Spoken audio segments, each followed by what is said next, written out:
নমস্কাৰ এই মুহূৰ্তত ৰাজ্যবাসীক দিব লৈছো কেইবাটাও গুৰুত্বপূৰ্ণ খবৰ এই গোটেইকেইটা খবৰ অসম তথা ভাৰতৰ বিভিন্ন প্ৰান্তৰ পৰা যুগুতোৱা হৈছে গোটেইকেইটা খবৰ আপোনালোকে জনাটো বহুতে জৰুৰী হয় বন্ধু বান্ধৱীসকল যদি চেনেলটোত প্ৰথমবাৰ আহিছে চেনেলটো সাবস্ক্ৰাইব লগতে ভিডিঅ'টোত এটা লাইক কৰি উৎসাহিত কৰিব আমাৰ প্ৰথমটো খবৰ ৰাজ্যবাসীৰ বাবে এটা বহুতে গুৰুত্বপূৰ্ণ খবৰ ৰাজ্যিক কেবিনেটে ল'লে বহুকেইটা গুৰুত্বপূৰ্ণ সিদ্ধান্ত ভাল খবৰ আহিল এই সকললৈ বন্ধু বান্ধৱীসকল ভিডিঅ'টো অলপো মিছ নকৰিব দেওবাৰে ৰাজ্যিক কেবিনেটত গ্ৰহণ কৰা হ'ল কেইবাটাও গুৰুত্বপূৰ্ণ সিদ্ধান্ত মন্ত্ৰী জয়ন্ত মল্ল বৰুৱাই এখন সংবাদমেলযোগে উল্লেখ কৰি কয় যে কেবিনেটতে সিদ্ধান্ত লৈছে যে ৰাজ্যত দুখন বিশ্ববিদ্যালয় স্থাপন হ'ব গিৰিজানন্দ চৌধুৰী বিশ্ববিদ্যালয় আৰু প্ৰাগজ্যোতিষপুৰ বিশ্ববিদ্যালয় স্থাপন কেবিনেটৰ অনুমোদন দিছে এতিয়াৰ পৰা ৰাজ্যৰ 34খন পলিটেকনিক 43খন ITI টাটাই শিক্ষা প্ৰদান কৰিব ইয়াৰ আন্তঃগাঁথনি নিৰ্মাণৰ বাবে 366 কোটি টকাৰ অনুমোদন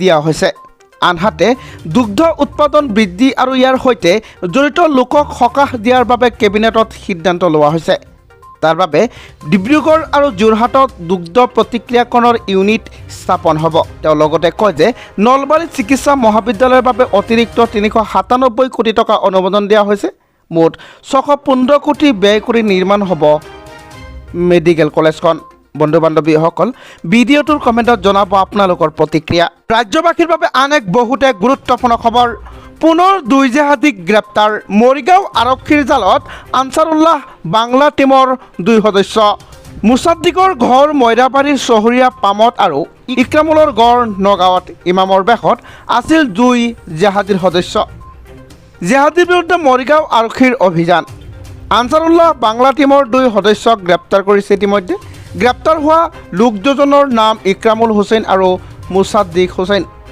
মইৰাবাৰীৰ চহৰীয়া পামৰ পৰা গ্ৰেপ্তাৰ কৰে দুয়োকে মুছাদ্দিকৰ ঘৰ মইৰাবাৰীৰ চহৰীয়া পামত আৰু ইক্ৰামুলৰ ঘৰ নগাঁৱত ইমামৰ বেশত আছিল 2 জেহাদীৰ সদস্য বন্ধু বান্ধৱীসকল ইয়াক লৈ আপোনাৰ প্ৰতিক্ৰিয়া বা মতামত কি ভিডিঅ'টোৰ কমেণ্টত নিশ্চয় বিচাৰিম আৰু ইতিমধ্যে ৰাজ্যবাসীক দিব লৈছোঁ আন এক গুৰুত্বপূৰ্ণ খবৰ বন্ধু বান্ধৱীসকল আন এক আন্তৰ্জাতিক গুৰুত্বপূৰ্ণ খবৰ অতিকে ভয়ংকৰ ভূমিকম্প 21 জনৰ মৃত্যু প্ৰচণ্ডজোৰে কঁপাই তোলে দেশখনৰ এখন চহৰ বন্ধু বান্ধৱীসকল ছেপ্টেম্বৰ সোমবাৰে চীনৰ চিয়াচুন দেশত 6.8 প্ৰবল্যৰ এক ডাঙৰ ভূমিকম্পই জোকাৰি যায় যি 2017 চনৰ পাছত দেশখনত অহা আটাইতকৈ শক্তিশালী ভূমিকম্প আছিল এই ভূমিকম্পৰ ফলত কমেও 21 গৰাকী লোকৰ মৃত্যু হয় ভূমিকম্পটোৰ প্ৰাবল্য ইমানেই আছিল যে দেশখনৰ চেংডু আৰু ইয়াৰ কাষৰীয়া অঞ্চলৰ লগতে ৰাজধানীও কঁপি উঠিছিল দেশখনৰ প্ৰকাশিত বাতৰি অনুসৰি এই ভূমিকম্পৰ কেন্দ্ৰস্থল ওচৰৰ বহু ৰাস্তা আৰু ঘৰ ক্ষতিগ্ৰস্ত হৈছে যাৰ ফলত এলেকাত যোগাযোগ ব্যাহত হৈ পৰিছে কেন্দ্ৰস্থলৰ পৰা 5 কিলোমিটাৰৰ ভিতৰত থকা নদী বান্ধ আৰু জলবিদ্যুৎ প্ৰকল্পৰ কোনো ক্ষতি হোৱাৰ খবৰ পোৱা হোৱা নাই অৱশ্যে বিদ্যুৎ সংযোগ ব্যৱস্থাত প্ৰভাৱিত কৰা বুলি খবৰ আহিছে আজি চীনত অহা এই ভূমিকম্পৰ কেন্দ্ৰস্থল আছিল লুডিং চহৰ চেংডুৰ পৰা প্ৰায় 26 কিলোমিটাৰ দক্ষিণ পশ্চিমত থকা পৰ্বতবোৰ আছিল ইয়াৰ অভিকেন্দ্ৰ ভূমিকম্পটোৰ ফলত 21 গৰাকী লোকে প্ৰাণ হেৰুওৱাৰ লগতে বহুতো লোক আহত হয় লগতে বহু লোকৰে ঘৰ ভাঙি পৰে পাহাৰ খহে ৰাস্তা বেয়া হয় বহু বিল্ডিঙত ডাঙৰ ফাট মেলিছে বৰ্তমানে দেশখনৰ বহু লোকে ভয়তে নিজ ঘৰৰ বাহিৰকে বাহৰ পৰা দেখা পোৱা গৈছে তাতো ঘৰবোৰত ফাট মেলাত সেই ঘৰত সন্তানৰ সৈতে প্ৰৱেশ কৰিবলৈ সংকোচ কৰিছে বহু লোকে ৰিজাল্ট দিলেই পানী আৰু গাখীৰ হৈ যাব বিক্টৰ দাস নিযুক্তি পৰীক্ষাক লৈ মুখ্যমন্ত্ৰীৰ প্ৰথম প্ৰতিক্ৰিয়া ৰাজ্যৰ নিযুক্তি পৰীক্ষাত কেলেংকাৰী হোৱা বুলি অভিযোগ কৰি গ্ৰেপ্তাৰ বৰণ কৰা বিক্টৰ দাস সন্দৰ্ভত মুখ্যমন্ত্ৰীয়ে প্ৰকাশ কৰিছে প্ৰতিক্ৰিয়া কংগ্ৰেছকে ধৰি ৰাজ্যৰ বিভিন্ন দল তথা সংবাদ মাধ্যমত বিক্টৰ দাসৰ গ্ৰেপ্তাৰক লৈ তুমুল চৰ্চা হোৱাৰ সময়তে মুখ্যমন্ত্ৰীয়ে প্ৰতিক্ৰিয়া প্ৰকাশ কৰে ডক্টৰ হিমন্ত বিশ্ব শৰ্মাই কয় নিযুক্তি কেলেংকাৰী জেমছ বণ্ডৰ চিনেমা নহয় বিক্টৰ দাসে কোনো ধৰণৰ উপযুক্ত প্ৰমাণ দিব পৰা নাই ৰিজাল্টত ওলাব মুকেশ আম্বানীৰ পুতেকে চাকৰি পাইছে নে গাঁৱৰ পকৰি বিক্ৰী কৰা দুখীয়া ল'ৰা ছোৱালীয়ে চাকৰি পাইছে ৰিজাল্ট দিলেই পানী আৰু গাখীৰ হৈ যাব মুখ্যমন্ত্ৰীগৰাকীয়ে লগতে এই প্ৰসংগত সংবাদ মাধ্যমক এইবিলাক কৰি 8 লাখ ল'ৰা ছোৱালীৰ মূৰ গৰম নকৰিব বুলি অনুৰোধ কৰে তেওঁ কয় যে প্ৰাক্তন বিধায়কে টকা খোজা বুলি দাবী কৰা হৈছে, কিন্তু তেওঁৰ নাম ক'ব পৰা নাই। গাড়ীৰ নম্বৰ দিলেইতো নহ'ব, এখন জেমছ বণ্ডৰ চিনেমা নেকি যে গাড়ীৰ নম্বৰ দিলেই সকলো ওলাই পৰিব।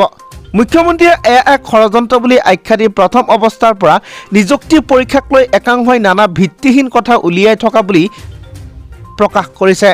তেওঁ প্ৰথমতে ইণ্টাৰনেট বন্ধ পৰীক্ষাৰ্থীৰ সংখ্যাক লৈ হুলস্থুলীয়া পৰিৱেশ সৃষ্টি কৰাৰ বিষয়ে অৱতাৰণা কৰে। মুখ্যমন্ত্ৰীয়ে অনুৰোধ জনায় যাতে এই ধৰণৰ কথাৰ চৰ্চা কৰি 8 লাখ নিবনুৱা অযথা মানসিক হাৰাশাস্তি নকৰে। সাৱধান, ভয়ংকৰ পথ দুৰ্ঘটনা। হয় বন্ধু বান্ধৱীসকল, এনেকুৱা পথ দুৰ্ঘটনা চাগে আপুনি আগতে কেতিয়াও দেখা নাই। সামাজিক মাধ্যমত দুৰ্ঘটনাৰ এটা ভিডিঅ' ভাইৰেল হৈ পৰিছে। ভিডিঅ'টো এটা পথ দুৰ্ঘটনাৰ।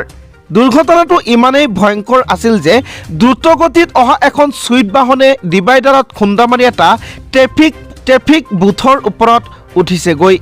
দুৰ্ঘটনাটোত ছুইফ্ট বাহনখন বহু পৰিমাণে ক্ষতিগ্ৰস্ত হৈছে।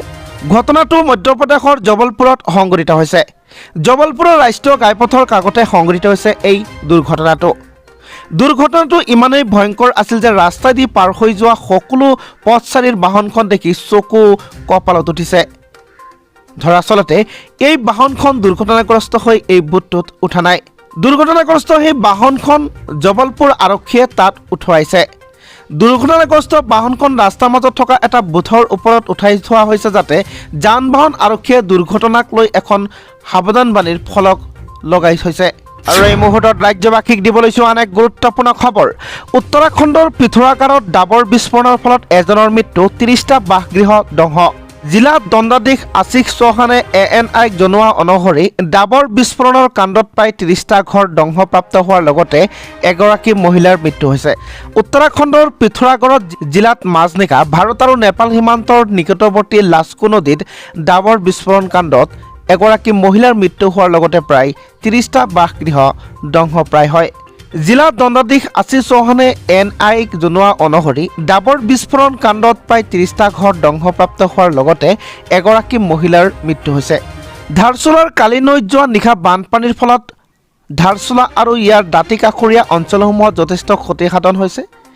বহু ঘৰ উটুৱাই নিয়াৰ লগতে বানপানীৰ বাবে একাংশ ঘৰ কেইবাবাৰো ক্ষতিগ্ৰস্ত হৈছে। আজি পুৱা নদীৰ প্ৰবল সোঁতৰ ফলত এটা অট্টালিকাও ভাঙি পানীত ডুব যায়। ৰাষ্ট্ৰীয় দুৰ্যোগ সঁহাৰি বাহিনী আৰু ৰাজ্যিক দুৰ্যোগ সঁহাৰি পুঁজিৰ দল ঘটনাস্থলত নিয়োজিত হৈ আছে বুলি মন্তব্য কৰে দণ্ডাধীশগৰাকীয়ে। কালি নৈৰ বানপানীৰ ফলত হোৱা ক্ষয়ক্ষতি ভাৰত আৰু নেপাল উভয়ৰে গাঁওসমূহত সংঘটিত হৈছে। ঘটনাৰ সবিশেষ সন্দৰ্ভত অধিক জানিবলৈ অপেক্ষা কৰা হৈছে। খাদ্যত ঘটিছে পুনৰবাৰ এক ডাঙৰ ঘটনা। বিদ্যালয়ত মাধ্য ভোজনৰ সময়তে গৰম দাইলত পৰিল কণমানি ছাত্ৰী। বন্ধু বান্ধৱীসকল, ক'ত ঘটিছে এই ডাঙৰ ঘটনা? কাৰ ভুলৰ বাবে এই ঘটনা সংঘটিত হ'বলৈ পালে সেই সন্দৰ্ভত তদন্ত কৰিবলৈ আহ্বান জনাইছে স্থানীয় ৰাইজে। চাবুৱাৰ এখন বিদ্যালয়ত ভয়ংকৰ ঘটনা। গৰম দাইলত পৰি আঘাতপ্ৰাপ্ত এগৰাকী কণমানি ছাত্ৰী। উন্নত চিকিৎসাৰ বাবে ডিব্ৰুগড়লৈ প্ৰেৰণ কৰা হৈছে ছাত্ৰীগৰাকীক। শুক্ৰবাৰে চাবুৱাৰ খাৰজান চাহ বাগিচা প্ৰাথমিক বিদ্যালয়ত সংঘটিত হয় এই ঘটনা। মাধ্য ভোজনৰ সময়তে দাইলত পৰি আঘাতপ্ৰাপ্ত হয় প্ৰথম শ্ৰেণীৰ ছাত্ৰীগৰাকী। আঘাতপ্ৰাপ্ত ছাত্ৰীগৰাকীক খাৰজান হাস্পতাললৈ নিয়ে যদিও উন্নত চিকিৎসাৰ বাবে ডিব্ৰুগড় মেডিকেল কলেজ হাস্পতাললৈ প্ৰেৰণ কৰিব লগা হয়। কাৰ ভুলৰ বাবে এই ঘটনা সংঘটিত হ'বলৈ পালে সেই সন্দৰ্ভত তদন্ত কৰিবলৈ আহ্বান জনাইছে স্থানীয় ৰাইজে। বন্ধু বান্ধৱীসকল, আপোনালোকৰ মন্তব্য ভিডিঅ'টোৰ কমেণ্টত নিশ্চয় বিচাৰিম।